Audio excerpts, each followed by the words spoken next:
the hypocritical part of it is that when you are a gospel singer, a preacher, or a man of the clergy, then you are held to a different standard. Why? Because you are, I think that's ridiculous. I I think it's think that's ridiculous ridiculous. too. And I think that expecting someone who is a human being to not be human is asking for disappointment. Welcome to episode 5 of Breaking It Down with DJ and Courtney. We Yes. start each episode with a little segment called What's Still Cooking, as it gives DJ and I a chance to highlight some things that we may have read or seen or watched or experienced that may still be on our minds. So for me, what's still on my mind is Mhm. Queen Bee making history at the Yeah. Grammys. Yeah. She was So beautiful. yeah, Beyonce made history last weekend at the Grammys. She became the singer, male or female, to have the most Grammy wins, winning her 28th Grammy. Her daughter, Blue Ivy, also made history, becoming the second youngest Grammy winner for her credit on the song Brown Skin Girl. Wow. Beyonce is the most nominated female artist in Grammy history with 79 nominations in all. And while this is monumental, she's never won for Album of the Year, although she was nominated for I Mm. Am Sasha Fierce in 2010 and The Fame Monster as a featured artist in 2011 and Beyonce in 2015 and Lemonade in 2017. So Mm. um, I'm just, I can't let this episode pass without acknowledging that moment. It was really Yeah. awesome. Yeah. And even her and Megan Thee Stallion won a Grammy for best rap performance for Hmm. Savage. Yeah, yeah, yeah. That's what I think that might have been the one that took her over to 28. Or Hmm. maybe it took her to Hmm. 27 when she tied. But either way, it was phenomenal. The other thing that's still cooking for me is Hmm. the United Negro College Fund elects first ever African American chair of the board in its nearly 77-year history. So Milton C. Jones was elected to chair the board for UNCF. And a lot of people were shocked by that. Why? Mm. Yeah. Well, it's an organization that supports HBCUs and it supports, black kids going to school and black education. So for them to never have had a black chair was really surprising. Oh. Um, Oh, okay. Now I get it. yeah, so the history is that the leadership of UNCF is mostly or all black. Uh-huh. But the board was formed by presidents, and some administration. I want to say it was Roosevelt administration got involved in the Hmm. forming of the UNCF, and ever since then, the board chairs have been mostly white, or all Mm. the chairs have been all white, and I want to say the board has also been mostly white. But so this is a monumental thing for them. So Mm. Okay. Okay. yeah. Well, So what's still cooking for congratulations to you? him.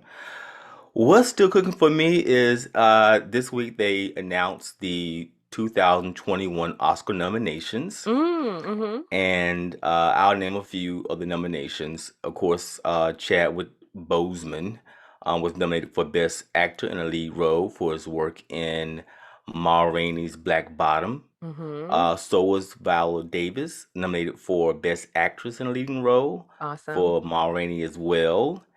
And Ma Rainey's Black Bottom received 5 total nominations. So that's Wow. really good. Yeah, and there's like best actor, best actress, costume design, makeup and hairstyling, and production design. That's cool. That's awesome. Yeah, I'm and glad so, that they got that recognition. yeah, I think Chad would definitely is going to take it home. I think that's definitely going to be a win for his family. So Glenn Close is nominated for actress in a supporting role for, and you know what? Oddly, she's simultaneously nominated for a Razzie Award for the worst performance in the same role Oh, in wow. Elgin County, I think it's called. Oh, I So it's didn't kind see of that. confusing. So I didn't see that. so and the animated film Soul is nominated for 3 categories, animated feature, film, and best original score and sound. Well, I definitely love the music in Soul, so Mm, that's nice to know that the Academy also did. yeah, yeah, I want to see that movie. I haven't seen it yet, but I want to see it. Judas and the Black Messiah is nominated for Best Picture. Oh, great. Yeah, and I think they're going to get that too. This is what I think. Well, I would Um, hope so. It's nice to have the nomination, but I hope they get it. right, exactly. I have it on my favorites to watch on HBO Max, and so I'll probably be seeing that real soon. But I have to have two movies back to back. I can't watch two back to back movies that are dramas. I gotta like balance it out with comedy or something, you Yeah. know. So I think I'll make watch Black Messiah and then I'll watch Soul. I think that's a good plan. I Oh. would actually recommend that. And the 93rd Oscars will be held on Sunday, April 25th in LA and will be televised live on ABC at 8 p.m. Eastern. The Oscars also will be televised live in more than 225 countries and territories worldwide. Wow. I don't know if I'm gonna Yeah. watch, but I definitely will be interested to see who wins. Yeah, I just enjoy seeing all the different faces all together. It's odd to see that many famous people in one place. It's just like, oh wow, that's so and so, this is so and so. So I enjoy watching it. I guess that's the gayness in me.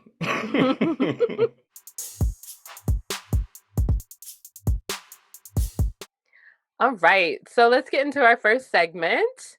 Gospel music listeners and others have been all abuzz about the recently released recorded phone call between famed gospel musician Kirk Franklin and his eldest son, Kerrion Franklin. Hmm. Kerrion, who will soon be 33, posted on social media a clip of a call between him and his father where Kirk was threatening and using curse words.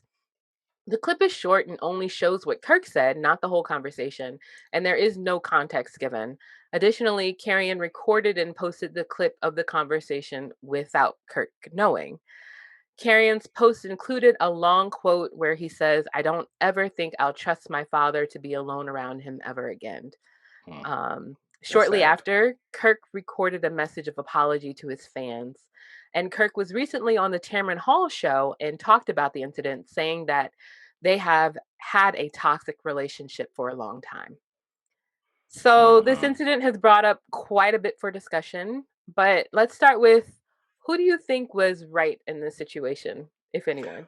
I understand where Kirk's coming from. I mean, you know, this is a private family situation, right? Mm-hmm. So, with that being said, your son is recording what you're saying, and you know, when you're a parent, I don't have any children, thank God, you know, I know that's but right. Say that again. I, but I've seen the frustration that my parents went through, and they would test any preacher. Oh, I don't care how saved you are, you know. I don't think popes have any children because I don't think you could be because it's just it's frustrating. It's the hard one of the hardest jobs to do is raise children, and Mm-hmm. then especially one who has behavioral problems. Mm-hmm. So to have a moment like that, if it would have been like maybe at a grocery store, that would have been different. But because you're having these problems with your child, I understand immediately where he was coming from with the frustration, and the son is talking crap too, you know. Yeah. So and so, like you said, was no context. So I don't have any problems with what Kirk said. I felt like he was checking his son like he needs to. Interesting. So I think, it's really interesting. There's been a lot of conversation about what's going on. Like a lot of people were saying that Kirk wasn't out of line and that that's, how parents can talk to their children and things like that. And Hmm. he's an adult, so, it doesn't matter. I really don't think it's an issue about parenting. Hmm. I think there's a couple of things that have been coming up. So I think it's clear that Kirk lost his temper, Right. right? But he was also having a conversation that he thought was private. Not Hmm. that that matters. If you lose your temper, you lose your temper and you need to adjust. I think there was a couple of things that didn't need to happen. One, Carrion shouldn't have posted on Instagram. Yeah, I don't definitely. know Yeah. what the goal was for that, but to me, that's just as To toxic. embarrass him. To Well, it's just embarrass as him. toxic as the interaction that Kirk had with him.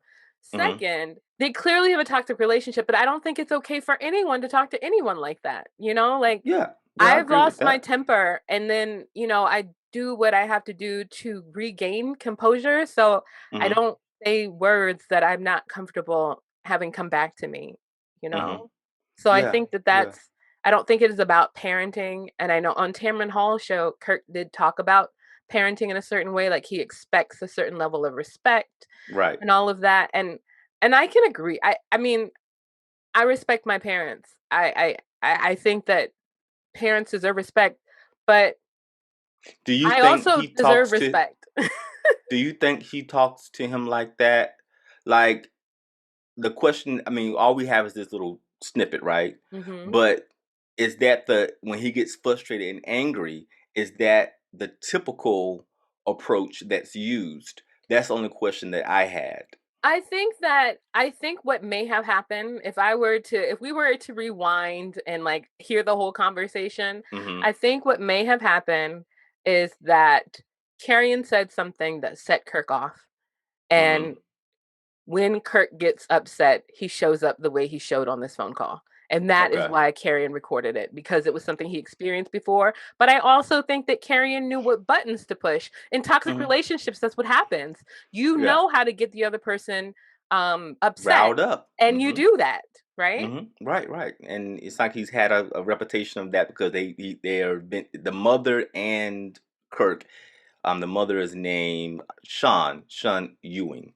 Mm, She said that she's also corroborated the same story that Kirk was telling, that they've been yeah. having problems with him for years. Hmm. So the mother is saying the same thing Kirk is saying. I kind of feel that she done lost her cool a few times, and maybe she may think that he has some tapes on her. So she's Mm, like, let me get this cleared up real quick. So, because like she was covering her tracks, kind of when I watched her interview. that's interesting. I think it's we're sort of talking about this, so let's just ask it Salacious, clear right? plainly. So, what is acceptable parenting, and does age matter? It, I think age does matter. There was a 5-year old that would be like That's crazy, abuse. right? Yeah. That's abuse. 33, 32, 33 is just like, that's different. The issue that I have with it, if I have any issue with it, is does it make him like a hypocrite? Yeah. Um, Really? yeah, because That's another question, but let's put a pin in that. Okay, so okay. continue. And I like what you said about why would you talk to any human being this way? And Right. I agree because I feel like I try to treat others the way that I want to be treated, right? Right. But you have those moments. I'm telling you, from the reason why I don't have children because I would be locked up.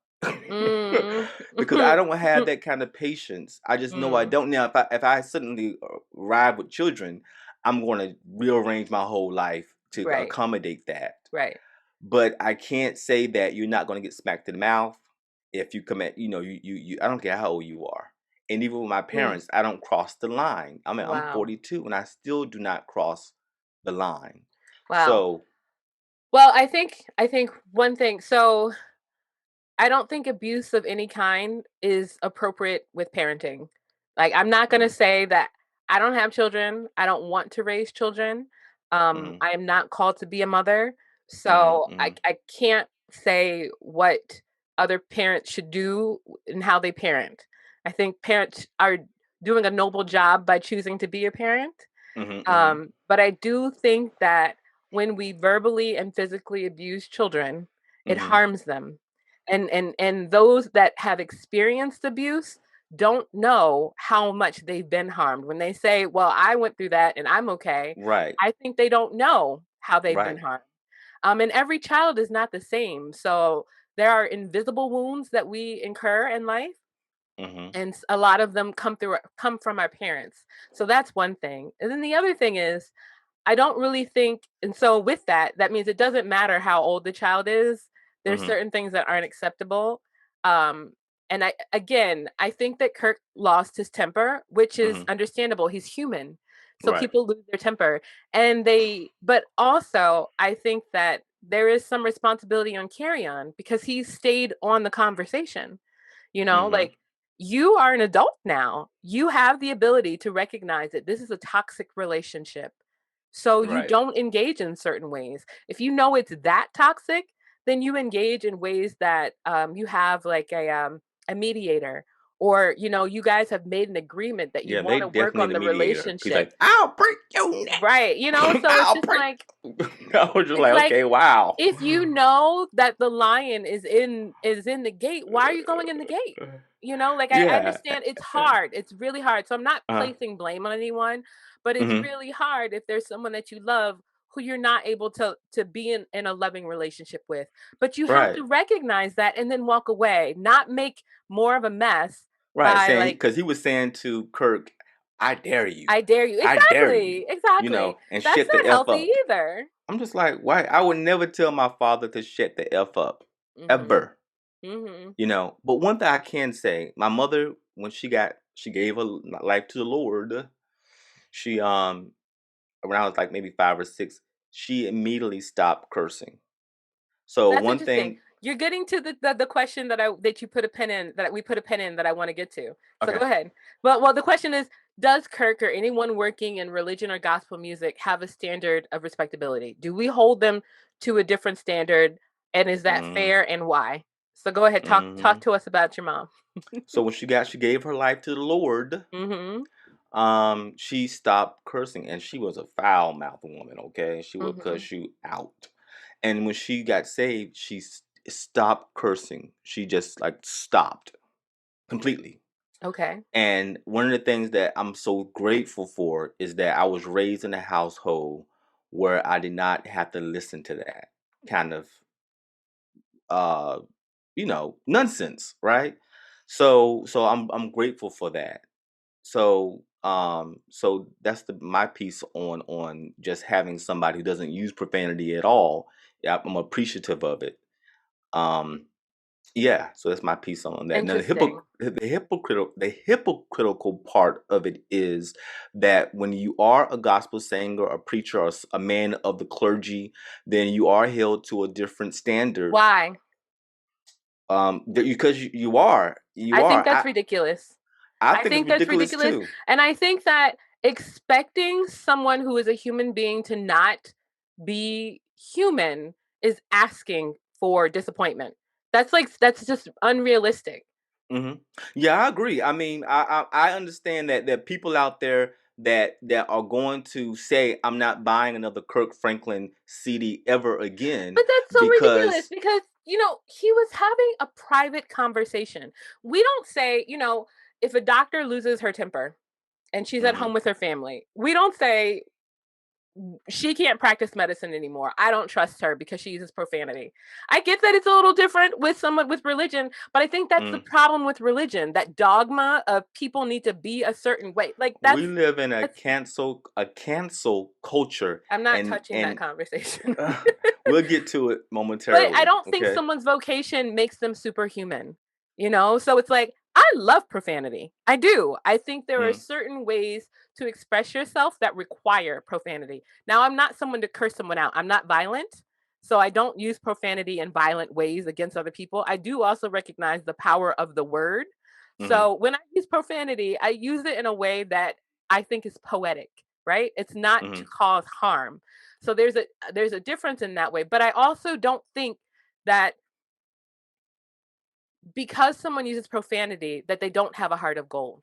That's ridiculous. Yeah, I I think that it's agree. ridiculous. I So agree to with hold that. someone to a But standard that you're they can't still do going to this and they be can't do held. that, You're still going to be held to a certain standard. They're going to hold you to a standard, but and is that right? that's not right. But you will. And I Just think it's like ridiculous. I think it's absolutely ridiculous. there are going to be people who are going to say, I'm done with Kirk Franklin," and Yeah, and and and and and and I would say that those people don't understand the teachings of Jesus, because I doubt that Jesus would be done with someone because they used the curse word. and they probably use profanity themselves, but because he's on TV, No, I they think feel, that's and he's a ridiculous. celebrity, they He's a feel like, human. He takes off his clothes the same way that we do. yeah, He's we not the just don't Prince want of to see it. Zamunda. He doesn't have royal bathers. So what's your breakdown?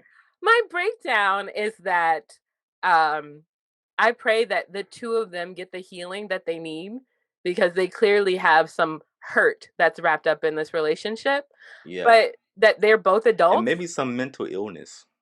Maybe, I don't know. There's healing that needs to happen. That's clear. So I think that I pray that they both get the healing that they need to do because this is a relationship. It's a familiar relationship where there was and may still be love that isn't able to be connected. So they both need to heal from that. Hmm. But I think that Kerrion was wrong for posting. And they both were wrong for sort of engaging in this way when they knew it was a toxic relationship. When you know you're in a toxic relationship and it gets to a certain point, you have to disengage. You just do. Yeah. Yeah. So Yeah. I that's my agree. breakdown.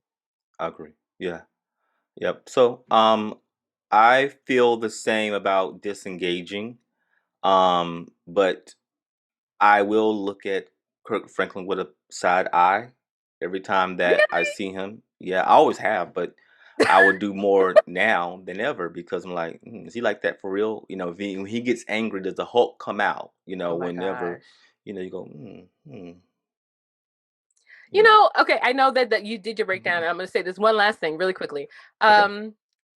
People's pain is what brings them to God, I feel. So I think Mm-hmm. to hold people to a higher standard is ridiculous because your wound is where the light comes in.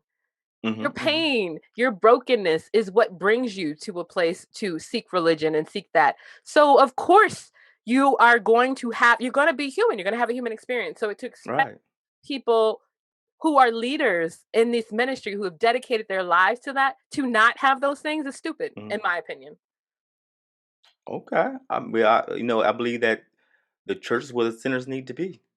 Exactly. And I don't believe in sinners, but yes. Okay. Yeah, I mean, me neither, but Yeah. I mean, All right. it's the zeitgeist.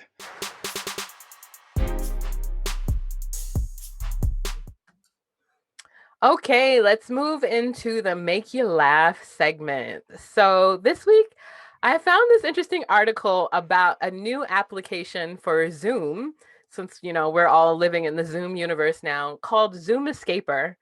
And what it is an app that creates sounds that are so unbearable that the people that are on Zoom with you want you to leave. And the creator, Sam Levine, was quoted saying, "My hope with Zoom Escaper is that people use it to escape Zoom calls and do less work. I've been thinking about how sabotage might work in a digital context, especially one where the means of production are also personal devices that mediate your social life." So I think you heard some of the sounds. I didn't even Yeah. do it, but I'm just like, that's like the definition of passive aggressive. Yes, I think it's some sounds of urination, baby Oh no. crying, wind blowing, My God. cars going by. That's Um, awful. there's interference with your microphone not working, Mm-mm. So and it's so annoying that you want the person to get off Oh my the God. line. Yeah. And then a man is crying in the background. That's So so awful. I think that's awful. I think we do did everything doesn't need to be a meeting. Just like when we were able to be together, everything didn't uh need to be a meeting. Everything doesn't need to be on Zoom now. So like I get the need to put some boundaries around it, but uh-huh. this is we can be assertive. We can like set boundaries and not have to. Have you ever been in someone's office and they would not stop talking You and know what I do? You know what I start do? I walking say, backwards? no, I say, I don't want to interrupt you, but I really have to go do something else. Can we schedule a time or can you put this in an email for me? Like you can be I assertive. remember one time it was someone that was like that, and I didn't I was much younger, so I didn't want to question authority, I guess, and I just started slowly backing. As she continued talking, I just slowly began backing towards her door, into a No. place where I was like, okay, bye, and then I walked right. Then I went on. Wow. Yeah, You no. know. I got really good at setting boundaries. I used to work someplace and there was this woman who would always it was almost like she was childlike in a way where anything that bothered her was an emergency and it had to be handled in that moment. And I Hmm. and if Oh, I she was a saw her and she spazzer. didn't She have to like, spazzes out. yeah, like, oh my gosh, did you see this? Da, da, da, da, da. Hmm. Do we have a meeting scheduled about this? Or I have to go do this before my next appointment. So I would always Hmm. set that boundary with her. But another thing I found about Zoom, it's not necessarily funny, but it's just interesting, is that there's now this thing called the Zoom boom. Oh, really? Plastic surgeons are seeing a boom in people wanting to get Botox because they keep seeing themselves on the screen and Oh, they think okay. that they want cosmetic surgery. I thought Hmm. that was really interesting. Yeah, that is interesting. I mean, you You can know? use the feature where Zoom enhances your appearance. Well, it can't fix everything. Some crack you can't some crack is whack and you can't fix it, you know. So maybe they need to go to the extremes, Wow. But you I mean, know. I thought that's crazy. Like, did these people not feel that way? I mean, Well, I get granted, it the stress because of COVID could make you like do get anything, right? some wrinkles and stuff, but did people like not see themselves before Zoom? Well, you know, I think some people want the excuse of reasons why they're probably, you know, and you know, and people are interviewing on Zoom now more than Mm-hmm. ever. It's a virtual, and you're interviewing virtually, Yeah. so you it's about so what you really have is your appearance. So you feel as though I need to look younger, or I need to look like I'm more. What's the word? You don't want to look like you're um well, some call it bitch resting face. Yeah, resting It's a bitch face. yeah, it's a syndrome, right?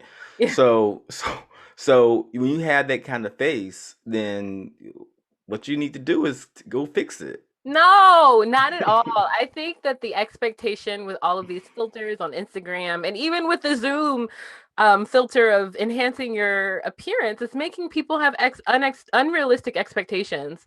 People get to accept themselves. I'm not saying knocking it. Like if you want to get Mhm. Botox, who knows? One day Yeah. you may get Botox. I don't know. Well, I But think I if you just thought had that's security interesting that issues Zoom would use the beforehand, impetus to get people to shoot up their faces. start seeing themselves on the camera, you're like, oh snap, you know, because they never selfie before. I would assume it's those people that are 50 and above, because Maybe. they never did selfies and all. Now they actually have to look at themselves and not from the perspective of am I ready to go to work, but am I camera ready? Right, right. I think it's interesting. Yeah. So that's it.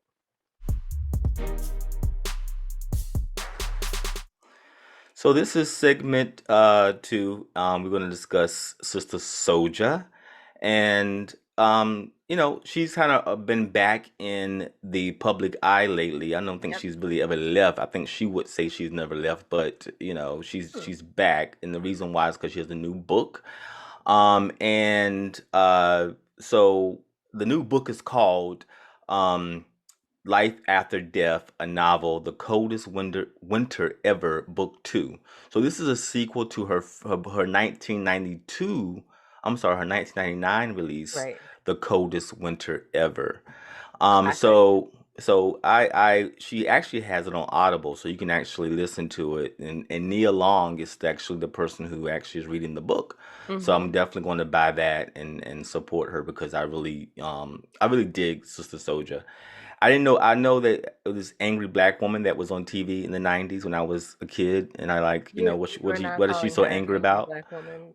You did not just call Sister Soldier an angry black woman. Okay, go ahead. Yeah, it's like Continue. what is she mad about? But this is what she was mad about. Okay, so she was born Lisa Williamson, and she was a powerful black voice during the '90s. So she Mm-hmm. gained much media attention when Bill Clinton criticized her about remarks she made about race in the United States in 1992 during his 1992 presidential campaign. Right. Clinton's well known condemnation for her comments led to what's now known in politics as a Sister The Soldier soldier moment. moment. You Right. know, and she's heavily educated. I mean, she's like Mm-hmm. top of the line. She is, I think she's 57 now, and she's from the Bronx, New York. She's went to Cornell University, which is an Ivy League school in New York. She went to Rutgers University. Hope I'm saying it correctly to the Rutgers alumni Records. in New Brunswick, New Jersey. She studied overseas in Spain, and she had an album in 1992 that was 19 I think it was 1992 that she was released called 360 Degrees of Power. Right. Okay, and my favorite song on that is the final solution. Slavery is back in effect. She says, we in war. I told you. That's I how she love said it, DJ. it's. Oh, she said it more intense than that. Okay, this chick is not to be played with. And she founded several nonprofits that help children and the Hmm.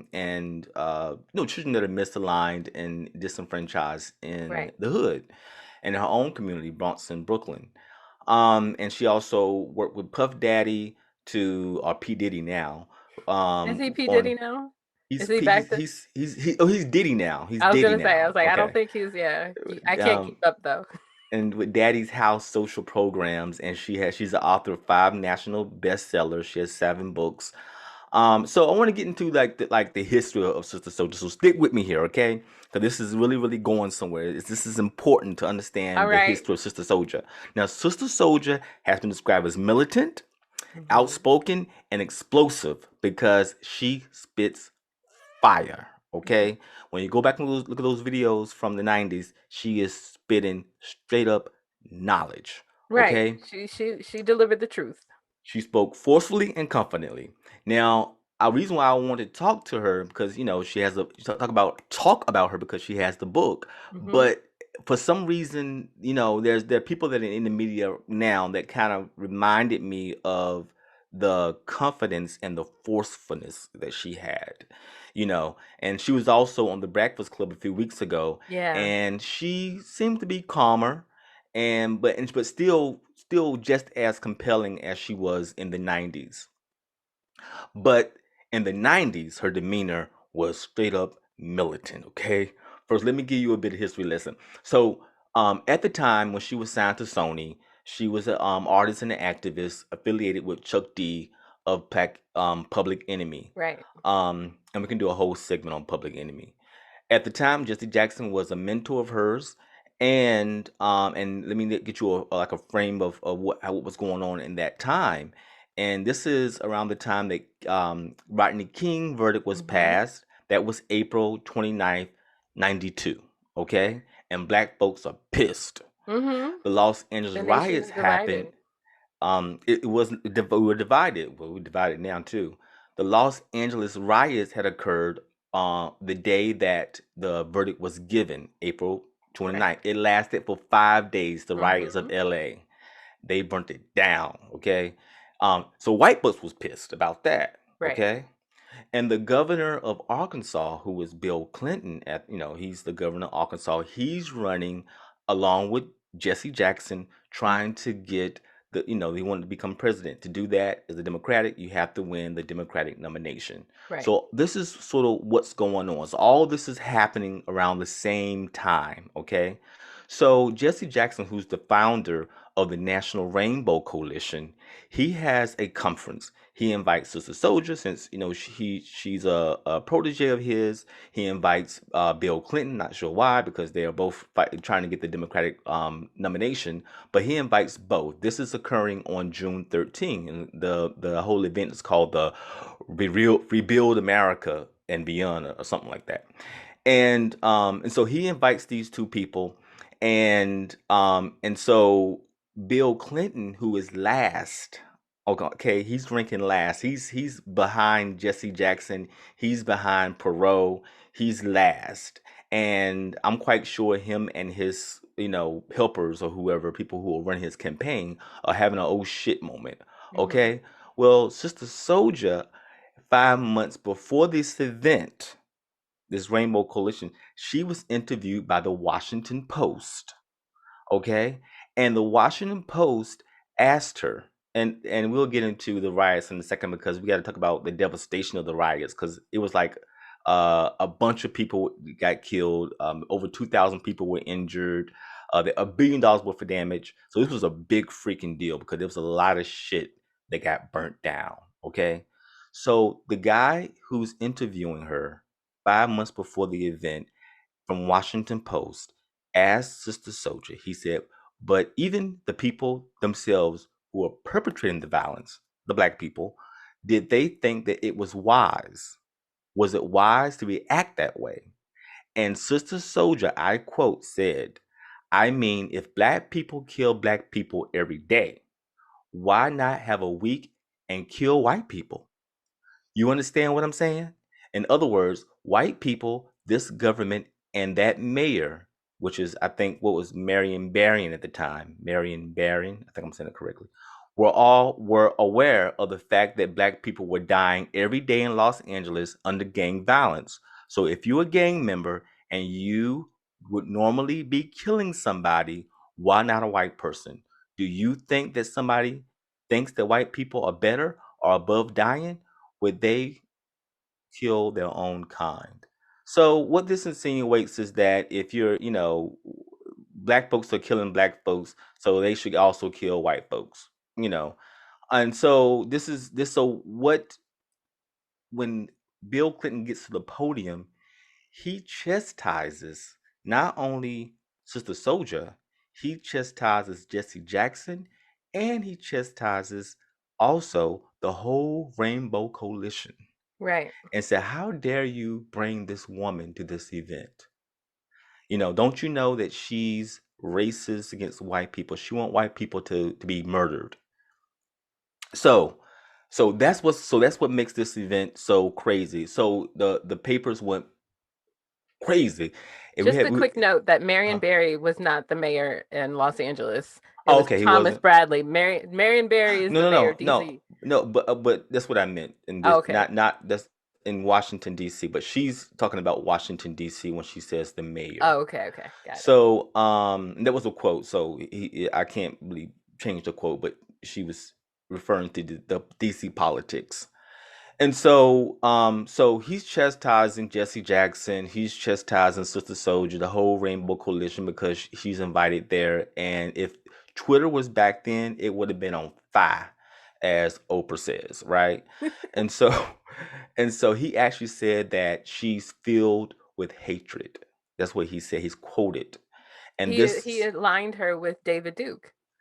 he did. He said that she was the opposite of David Duke. Not Mm-hmm. the opposite, but she was saying if David Duke was a black woman, then this is Sister Souljah. Right.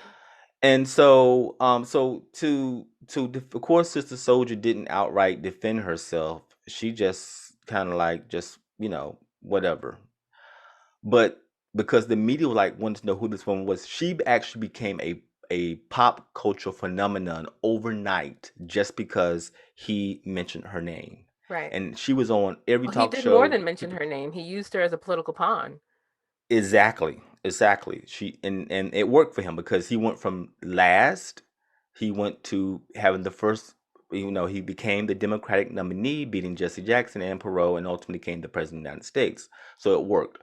So Sister Souljah has always defended her comment as a hyperbole, suggesting that if gang members have no fear of killing members of their race, therefore they have crossed all boundaries and now have no reservations and will murder anyone even outside their race. Right. That's what she was saying. Mm-hmm.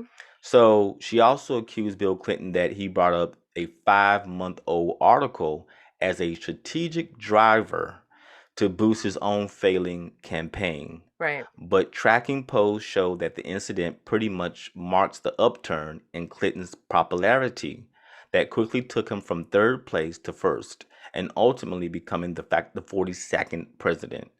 So Oprah isn't the only black woman that has helped a man become president. Right. Okay.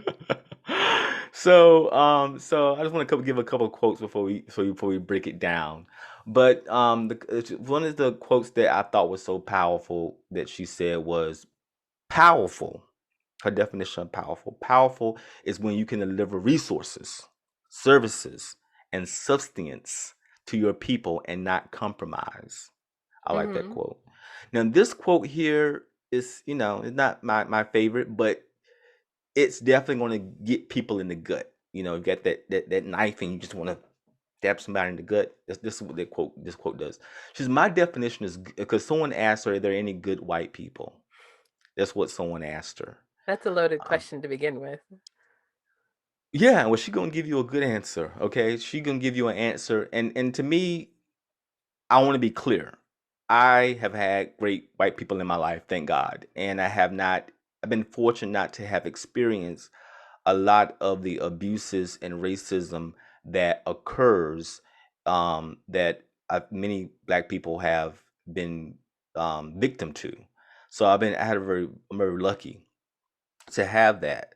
But I know that's not most people's, from speaking to a lot of black people, because they're all around me, that's not their experience. But I can say that I've had really good experiences with people outside of my race. Of course, there's always been situations of subtlety that, feels uncomfortable. But overall, it's been a good experience. But her definition is different because this is a woman who's in the Bronx, in Brooklyn, and she has a different perspective. I can appreciate a different perspective. So she says, my definition of good is that you understand that there is a question of power, that you'll be willing to give up some of that power, that you'll be willing to give up resources, that you will be willing to pay black people reparations for our years and years of service in this country, that you'll be willing to go home and tell your white mother and your father about white racism and how it affects and kills black people in our communities. That's my definition of good white people, and I Mm-hmm. haven't met any like that. So, what I think is so profound about Sister Souljah is her commitment to activism. As I watch again her videos from the 90s, many of the issues she raised are still affecting the black community. Some of Mm-hmm. the issues, like the obsession with race, cancel culture, and the state of reality TV, are some issues that we are facing.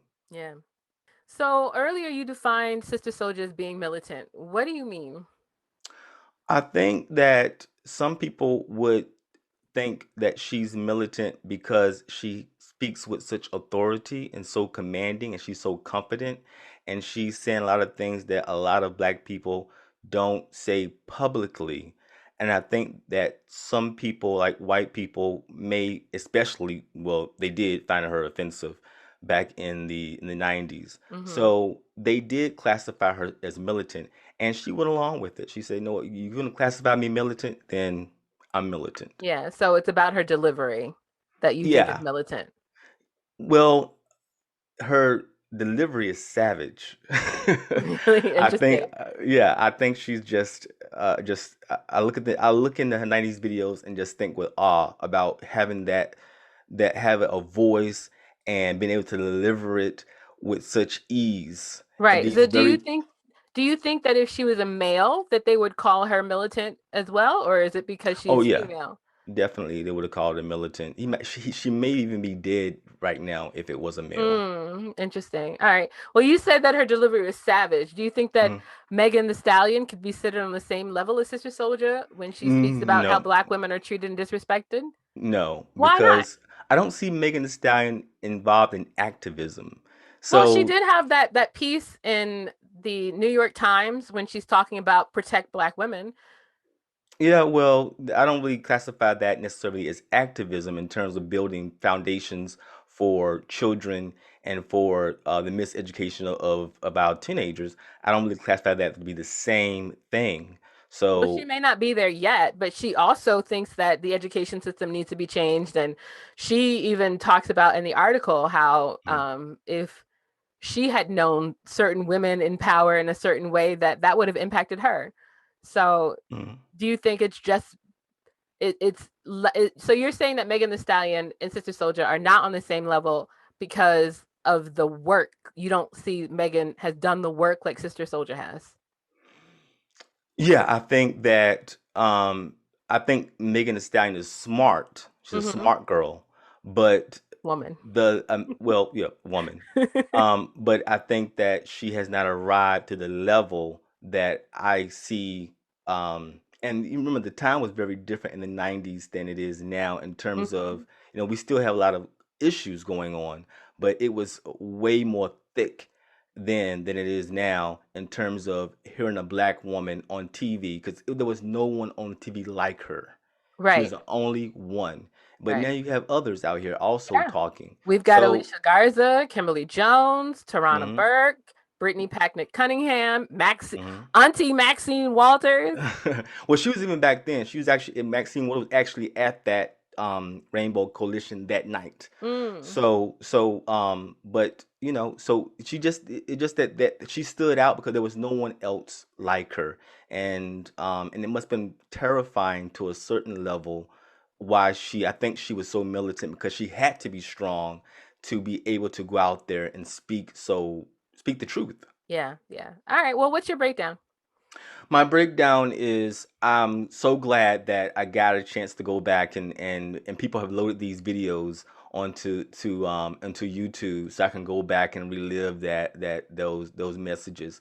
And I don't agree with everything she says, but I can appreciate um what she is saying and how thoughtful and compassionate she is. I can definitely see through her eyes, her world, the way she expresses it.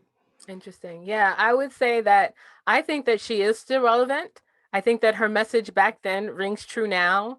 I don't necessarily vibe with her being called militant, because I think that she was just speaking the truth and speaking it directly. And that's what we expect of people of power.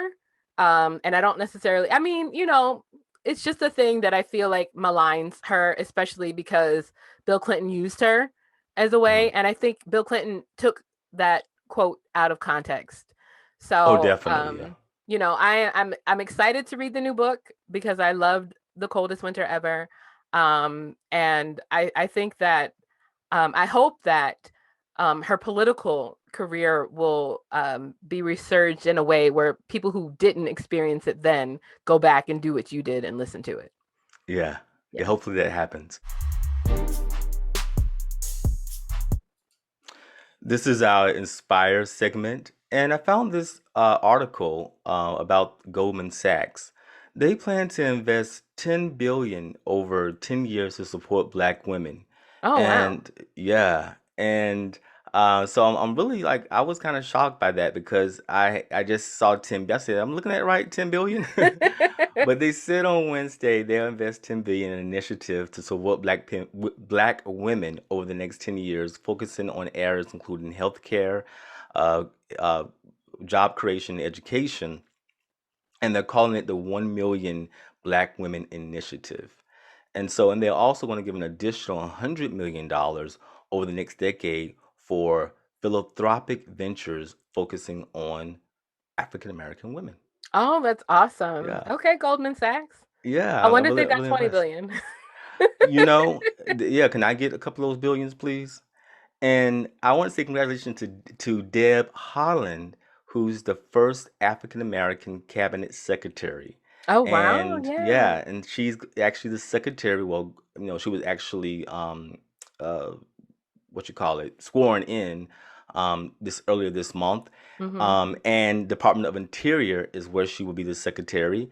And it's basically the reason why that's so important because a lot of the land that are reservations for Native Americans are Mm-hmm. managed with Department of Interior. Right. And then that she's Native American, I'm quite sure the way she sees and her values will definitely impact those agreements and how they negotiate those contracts and agreements and those deals that are Right. sometimes centuries old.